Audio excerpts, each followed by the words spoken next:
नमस्कार विद्यार्थी मित्रांनो, ई सायन्स गुरुमध्ये तुमचं सर्वांचं स्वागत आहे। आजच्या लेक्चरमध्ये आपण आता फ्री फॉल ही कन्सेप्ट पाहणार आहे। मग आता फ्री फॉल ही कन्सेप्ट काय आहे याच्यासाठी एक एक्झाम्पल आपण सुरुवातीला घेऊया। पहा, हा पेन जो काय आहे, हा पेन मी हातामध्ये धरलेला आहे। आता आपल्याला एक गोष्ट माहिती आहे की अर्थ जी काय आहे ती काय करते, त्याच्यावरती असलेल्या प्रत्येक ऑब्जेक्टवरती काही ना काहीतरी फोर्स अप्लाय करत असते। सो हा जो पेन मी हातात धरलेला आहे, या पेनावरती सुद्धा सध्या काय करत असणार आहे, ग्रॅव्हिटेशनल फोर्स ऍक्ट होत असणार आहे। मग हा पेन अर्थच्या दिशेने का जात नाहीये सध्या, का तर याला मी काय केलेलं आहे, माझ्या हातानं equal and opposite force apply केलेला आहे, बरोबर। सो जेवढा ग्रॅव्हिटेशनल फोर्स या पेनवरती ऍक्ट होतोय त्याच्या अपोजिट फोर्स माझ्या हातानं काय केलेला आहे, या पेनावरती लावलेला आहे। मग आता जर मी हा फोर्स काय केला, काढून घेतला, जर हा फोर्स मी काढून घेतला तर हा पेन काय पडणार आहे, खाली पडणार आहे। आणि हा पेन खाली पडताना या पेनावरती फक्त आणि फक्त कोणता फोर्स अप्लाय होणार आहे, तर फक्त आणि फक्त त्या ठिकाणी ग्रॅव्हिटेशनल फोर्स ऍक्ट होणार आहे। सो इथपर्यंतचा पॉइंट तुमच्या लक्षात आला असेल की हा जो पेन आहे हा मी हातात धरलेला आहे। सो याच्यावरती ग्रॅव्हिटेशनल फोर्स तर ऍक्ट होतोयच, पण हा पेन खाली का पडत नाहीये सध्या, कारण या पेनाला माझ्या हातानं काय केलेलं आहे, अपोजिट फोर्स काय केलेला आहे, ऍक्ट केलेला आहे। मी जर हा हात काढून घेतला तर माझ्या हातानं लावलेला फोर्स काय झाला, रिमूव्ह झाला, आणि त्या ठिकाणी फक्त कोणता फोर्स प्रेझेंट राहिला, तर ग्रॅव्हिटेशनल फोर्स प्रेझेंट राहिला। इथपर्यंतचा पॉइंट तुमच्या लक्षात आला असेल।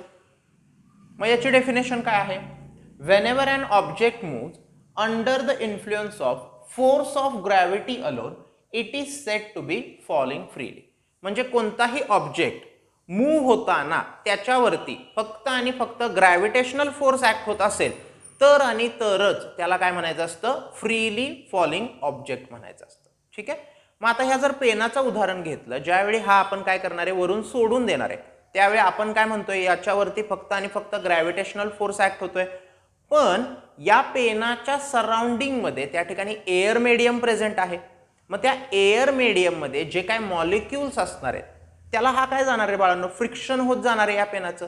मग या फ्रिक्शनमुळे एअर या पेनाच्या मुवमेंटला काय करते, रेजिस्ट करते।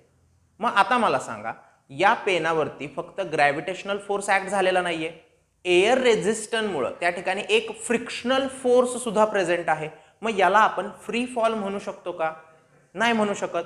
मग फ्री फॉल हे फक्त आणि फक्त व्हॅक्यूम मध्येच काय असणार आहे, पॉसिबल असतं। True free fall is possible only in vacuum, ही गोष्ट लक्षात ठेवा।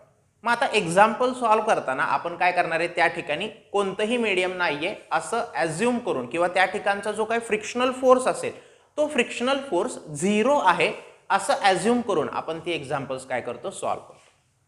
आता या इथपर्यंतचा पॉइंट जो काय असेल तो तुम्हाला लक्षात आला असेल।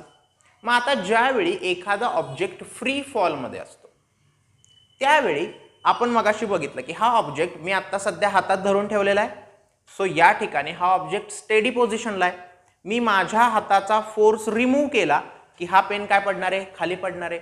मग इन फ्री फॉल एक गोष्ट तुमच्या नेहमी लक्षात आली पाहिजे की सुरुवातीला हा ऑब्जेक्ट स्टेडी पोझिशनमध्ये आहे। मग हा ऑब्जेक्ट जर सुरुवातीला स्टेडी पोझिशनमध्ये असेल तर याची जी काय इनिशियल व्हेलॉसिटी असते, ज्याला आपण म्हणतो यू, ती काय असते, 0 असते। ही गोष्ट सुद्धा तुमच्या लक्षात आली पाहिजे। ठीक आहे। मग आता याची फायनल व्हेलॉसिटी काय असेल, एखादा ऑब्जेक्ट जर फ्री फॉलमध्ये असेल त्याची फायनल व्हेलॉसिटी काय असेल, त्याला किती टाइम लागेल तिथून अर्थ सरफेसवरती येण्यासाठी, या गोष्टी फाइंड आउट करण्यासाठी आपण काय करणार आहे, न्यूटन्स कायनेमॅटिकल इक्वेशन्सचा वापर करून आपण काय करू शकतो, ते फाइंड आउट करू शकतो। मग आता जी काय कायनेमॅटिकल इक्वेशन्स आहेत, 9th मध्ये आपण त्याचा स्टडी केलेला आहे। काय होती ही 3 कायनेमॅटिकल इक्वेशन, तर पहिलं इक्वेशन आपलं होतं S is equal to ut plus half of at square. दुसरं इक्वेशन काय आहे, v is equal to u plus at, आणि तिसरं इक्वेशन आहे v square is equal to u square plus 2as। ही तिन्ही कायनॅमॅटिकल इक्वेशन्स आपण 9th मध्ये स्टडी केलेली. मग आता या ठिकाणी आपण बघितलं तर for free fall initial velocity 0 असते. बघा हे जे एक्सप्रेशन्स आता आपण तयार करणार आहे ते फक्त आणि फक्त फॉर काय असणार आहे सांगा, फ्री फॉलसाठी वापरायचे. अदरवाईज हीच 3 कायनॅमॅटिकल इक्वेशन्स वापरायचे. मग आता फ्री फॉल होतोय म्हणजे तो फक्त आणि फक्त काय होतोय, फोर्स ऑफ ग्रॅव्हिटी अलोन मध्ये खाली येतोय.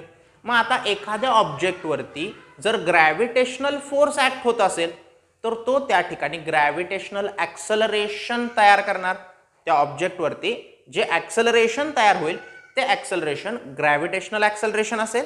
मग या ठिकाणी जो ॲक्सलरेशन असणार आहे नाही, मग फॉर फ्री फॉल जे काय ॲक्सलरेशन असेल ते ॲक्सलरेशन आपण स्मॉल जी वापरणार आहे. ठीक आहे. मग आता आपण काय करूया, ही 3 कायनॅमॅटिकल इक्वेशन्स इथं लिहून घेऊया. बघा पहिल्यांदा so S displacement is equal to initial velocity 0 आहे, सो 0 × t 0 निघून जाईल. शिल्लक काय राहील 1/2 ऑफ ए म्हणजे ॲक्सलरेशन, बट या ठिकाणचं ॲक्सलरेशन काय असेल स्मॉल जी आणि इंटू काय असणार आहे t².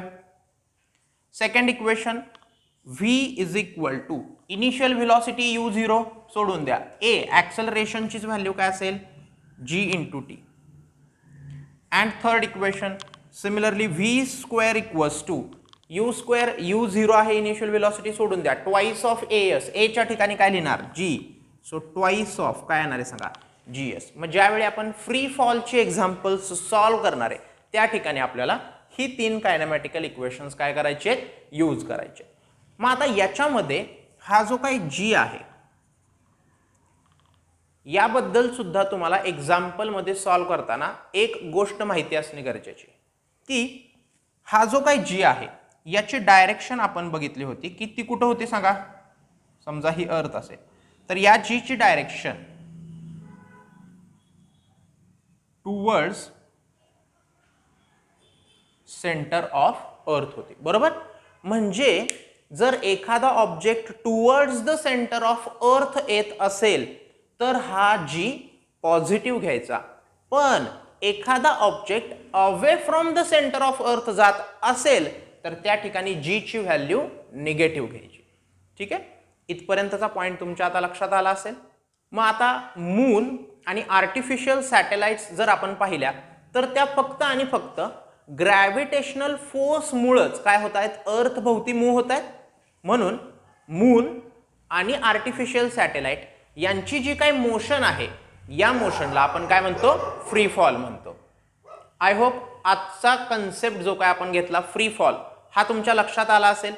याच्यावरती जर तुम्हाला काही डाऊट असेल तर तो तुम्ही मला कमेंट बॉक्समध्ये सांगा, आणि अजून एखाद्या कोणत्या पॉईंटवरती जरी तुम्हाला व्हिडिओ हवा असेल तो सुद्धा तुम्ही मला काय करा कमेंट बॉक्समध्ये सांगा.